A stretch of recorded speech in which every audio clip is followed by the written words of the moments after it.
Hello there. Welcome back to our reading of Calpurnia Tate, Girl That Skunked. The book is written by Jacqueline Kelly, illustrated by Jennifer L. Mayer. It was published by Henry Holt and Company in 2016. And my name's Mary, and I'm at the Youth Services Department at the Portland Public Library in Portland, Maine. And if you remember, Calpurnia Tate and her brother Travis have found 2 abandoned skunk kits, and they are trying to keep them alive. One's pretty healthy, the other was the runt. When we left the story, one of the skunks had sprayed their father's hunting dog, Ajax, who now smells very much. So they've decided they need to give him a bath, but she's gone to her grandfather to find out what she should do. Granddaddy, what's the best way to get the smell of skunk off a dog? I take it one of the dogs has had a mishap with the family Mephistidae. Yep, a mishap right in the face. He's pretty miserable. And to make it worse, Father's banished him, which makes him really miserable. Then I suggest you mix up 5 parts hydrogen peroxide, 5 parts baking soda, and 1 part liquid soap. Leave it on the beast for several minutes before washing it off. Repeat this process several times. You will find what you need in the laboratory. Thank you. I turn to go. Be careful not to spill the hydrogen peroxide on your clothes. Why? It will bleach them. And avoid storing the mixture in a closed bottle. Why? It's likely to explode. Explode? Really? Perhaps you could come and help me. Calpurnia, did I not teach you your proper weights and measures? Yes, sir, you did. Well then, he went back to his reading. I went to the laboratory out back, which was really just an old shed where Granddaddy did his experiments. Sometimes I'd sit with him and take notes. There were many bottles of chemicals on the shelves, the more dangerous ones marked with a skull and crossbones. I finally found what I needed and measured out the 3 ingredients, careful to keep the mixture off my dress. I poured it all into a big jar and left the cap off. An explosion was the very last thing I needed, although it might be quite interesting. Then I stopped off in the house and swiped a bar of Mother's fancy rose-scented soap that she kept for special occasions. I figured this occasion was special enough. I met up with Travis, and we took Ajax to the river on a leash, me carrying the open jar and taking care not to spill it. Progress was slow. Travis asked, "Why didn't you put a lid on it?" You don't want to know. At the river, we took off our boots and let Ajax into the water. We covered him with our recipe and made him stand there for several minutes. Then we splashed him with water and rinsed him off. Then we did it again and again. He kept trying to climb up the bank, and we kept scolding him and pushing him back into the water. Nobody, neither child nor dog, enjoyed themselves. When we did a final scrub with Mother's fancy soap, Ajax still smelled like a skunk, but not as much. and now he at least smelled like a skunk that had been rolling in rose petals. "What do we do with Stinky and Winky?" Travis said. "Well, we'll let them go where you found them. They'll be happier in the wild, you know." "That's not what I meant." "Come on, Travis." "No, Kelly, not yet. Maybe when they're bigger and can look after themselves." "What about Ajax? I'm afraid he'll attack them again." "After that? No dog could possibly be that dumb." We looked over at Ajax, who'd chosen that exact second to scratch himself with such a silly expression that we both had a moment of doubt. He squinted and grinned, his upper lip caught on an eye tooth. I'd be willing to bet that no dog in the history of the world had ever looked dumber. I guess we should put the kits in the loft for now. They'll be safe there." We took Ajax home and pushed him under the porch, giving him strict instructions to stay. Then we went to the loft, which was sunny and warm and dry. It smelled of sweet hay, and when the sun shone in just the right angle, you could see a million golden flecks of dust dancing in the air. It felt like a magical place. Up there, you could see all the way to the cotton gin downtown and miles of cotton fields in the other direction. It was also a good place to do gymnastics, in that you could do rolls and flips and cartwheels in the loose hay without hurting yourself too badly. It was no easy task hauling the cage up the ladder, but we finally managed. Travis took the kits up in his overalls. We let them snuffle and nose around for a while, then tucked them back in their cage. We dumped a bit of loose hay over the cage to disguise it, just in case any of the other brothers came by. The kits seemed happy in the loft. Travis brushed their fur and gave them baths and brought them little toys that they tossed about just like regular kittens.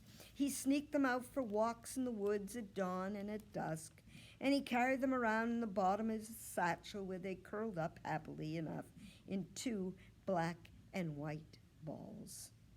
Stinky and Winky never sprayed him. They never stamped their feet in mourning.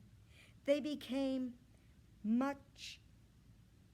such beloved pets that I think Travis lost sight of the fact that his furry friends were, in fact, skunks. I joined him in the loft every few days, still trying to convince him to let them go, just as soon as they reached a certain size. But then came the fateful morning when Winky would not play with his toys, and worse, he would not eat. Chapter 8. Travis looked worried at breakfast. When I asked him if there was anything wrong, he whispered, "No, I'm fine." But I knew him better than anyone, and I could tell he was not fine. If he told me his plan, there's no doubt I would have talked or maybe yelled some sense into him, but I didn't know about it until it was too late. I set off to school with Travis and 2 of my other brothers, Sewell, Ross, and Lamar. Travis had his book satchel over his shoulder, but strangely, he was carrying his books under his arm. I was about to ask him about this when I heard someone calling my name. Up ahead, my friend, Lula Gates, waited for me, waving, calling. "Hi, Lula," I waved. I ran ahead to meet her, and we chatted all the way to school. I didn't give Travis another thought, at least not right at that second.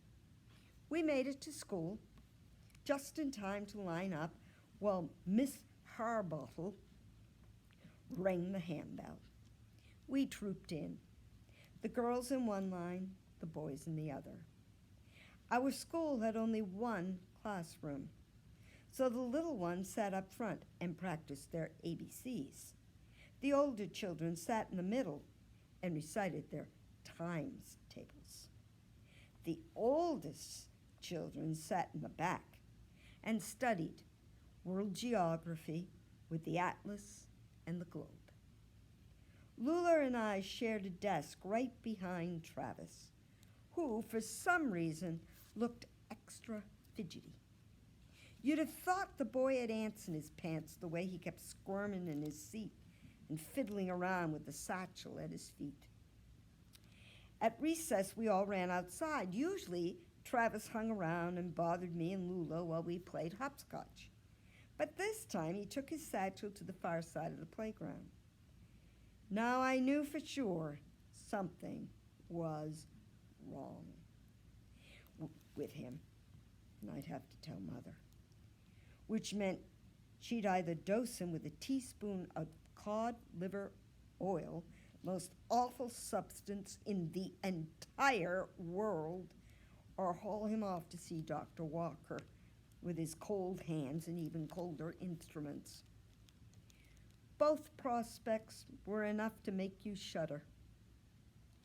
Miss Harbottle rang the bell to signal the end of recess, and we all went back to our desks. Boys and girls, she said, today we will all have a lesson in Texas history. You little ones, pay attention now.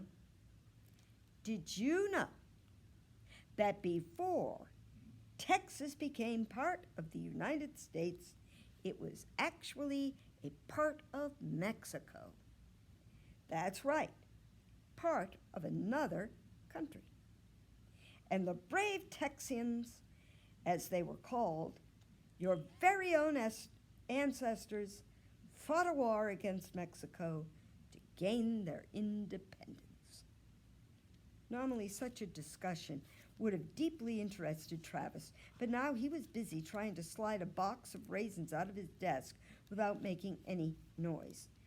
Miss Harbottle said, "The Texians suffered terrible defeats at the Alamo and at Goliad." She pulled down the map of the United States and tapped it with her pointer to show us the sites of the famous battles. The Alamo was only 50 miles from our house, but because it was a full day's journey on the train, none of my brothers or I had seen it. But the tide turned at the Battle of San Jacinto on April 21st, 1836. That's where our own General Sam Houston led his ragged army of volunteers against the much larger Mexican forces commanded by General Santa Anna. Then something happened that made the hair on the back of my neck stand up. Travis's satchel moved on its own, which satchels aren't supposed to do. The flap lifted an inch, then fell shut. Then it lifted a couple of inches and fell shut. It lifted a third time, and to my horror, out poked a pointy black muzzle with twitching whiskers. Miss Harbottle grew louder as she got to the exciting parts of the battle. Then, to my double horror, another, smaller black muzzle poked out beside the first one. The mind reeled. I couldn't believe it. "Travis," I hissed, "what have you done?" "Huh?" "You can't bring skunks to school." He looked down just in time to stop them making their escape. He gently nudged them back with his foot. I glanced around. Nobody seemed to have noticed. All eyes were on Miss Harbottle. I whispered, "Have you lost your mind?" He turned halfway in his chair and murmured, "Winky stopped eating." I couldn't just leave him at home. He's way too skinny. I'm trying to tempt his appetite with raisins. Normally, he's a real raisin hog, but for some reason, he won't eat them. But both. You had to bring them both. A couple of students glared at us. I couldn't separate them. They get so upset. You get them out of here right now. Lula elbowed me to be quiet. I thought fast and hard. Maybe I could scoop up the satchel and run for the door and keep running all the way back to the barn. But what would Miss Harbottle say about my behavior? I'd have to plead illness. And what would my parents do? Oh, it would mean the cod liver oil or the doctor. Was it worth it to save Travis from his overwhelming love of animals and his own incredibly stupid decision? I weighed my choices. Miss Harbottle said, General Houston led his soldiers on their surprise attack, crossing the high grass fields around the Mexican camp. General Santa Anna was so confident of victory that he had not posted any sentries to keep watch during their afternoon siesta. The Texians were only yards away when they opened fire, shouting, "Remember the Alamo! Remember Goliad!" She jumped and screamed at the top of her lungs. Eee! We all jumped along with her. She ran to the corner for the broom and held it up before her like a rifle. Gosh, her reenactment was so vivid and thrilling. Why couldn't all our lessons be like this, instead of droning on about 5 times 5? Skunks, she yelled. Skunks! I looked down. Stinky and Winky was scurrying between the desks and heading right for her. She might as well have yelled, "Bomb!" for the effect it had. Piercing screams filled the air. The students erupted in panic. They started rushing for the door and dropping books and knocking over chairs. Travis, do something. Do? What should I do? Get them! Stinky had made it to Miss Harbottle's desk, where he hunkered down underneath in safety. Winky, slower and confused by the noise, didn't get there in time. Miss Harbottle jabbed him with the broom and moaned, "Go away, you! Oh, please go away!" "No, don't," pleaded Travis. "Please don't upset them." I also could have told Miss Harbottle that upsetting a skunk was not the best course of action and that she should just stay calm and be still. But she was from the big city of Austin and had never had to face down multiple skunks before. She took a swipe at Winky and sent him skidding into the corner. "Oh, no," said Travis, but a second later Winky got up and shook himself. He didn't look hurt, but he didn't look happy either. He raised his tail. Uh-oh.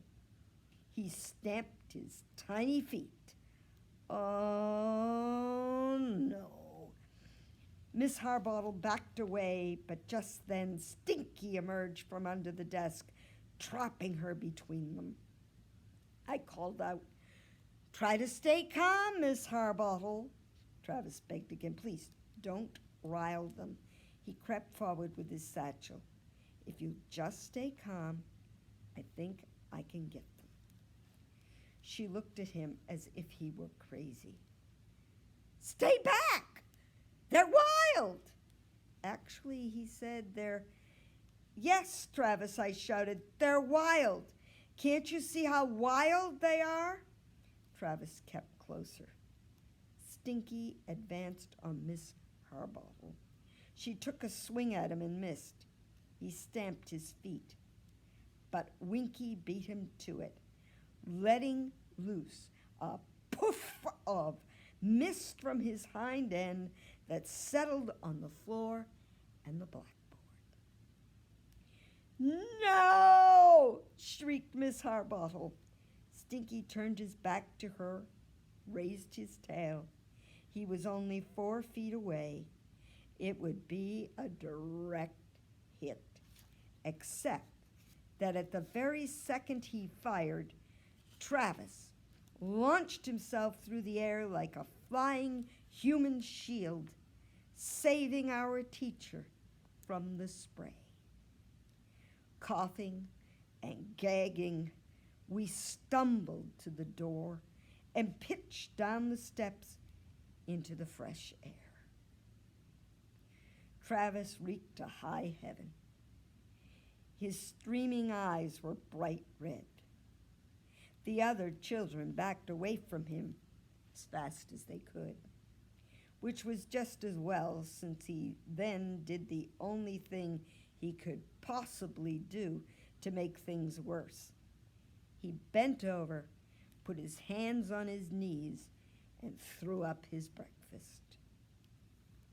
Stinky and Winky scampered away in the confusion and were never seen again. Mother ended up burning Travis's shirt. For a while, he had to eat his meals on the back porch with no company except for the dog, Ajax. Thus ended the episode of the wild skunk invasion of the Fentress School. Travis, who was entirely at fault for the whole thing, ended up a total disgrace in my eyes, but a hero to our teacher and all our classmates. You see, because the classroom smelled so horrible, the school had to be closed, and we were let out early for summer vacation. If anyone had asked me, I could have told them that swabbing down the floor and blackboard with a mixture of 5 parts hydrogen peroxide, 5 parts baking soda, and 1 part soap would have fixed things well enough so that we could have held classes for that last week. But no one asked me, and I didn't bother to tell. And that's the end of Calpurnia Tate, Girl Vet, Skunked. This book was written by Jacqueline Kelly. It has illustrations by Jennifer L. Mayer, and it was published by Henry Holt and Company in 2016. If you enjoyed this book, we have some other books about Calpurnia Tate, Girl Vet. We have Who Gives a Hoot, and we also have Counting Sheep. And if you want to read an even longer book about Calpurnia Tate, we have The Curious World of Calpurnia Tate. All of these books are by Jacqueline Kelly, and they're all available at the Portland Public Library. So, next time, someone will be starting a new story with you. My name's Mary, and I'm from the Youth Services Department of the Portland Public Library. And I've had a lot of fun reading Calpurnia Tate with you. And I hope you'll come and join us for our next story. So until then, bye-bye.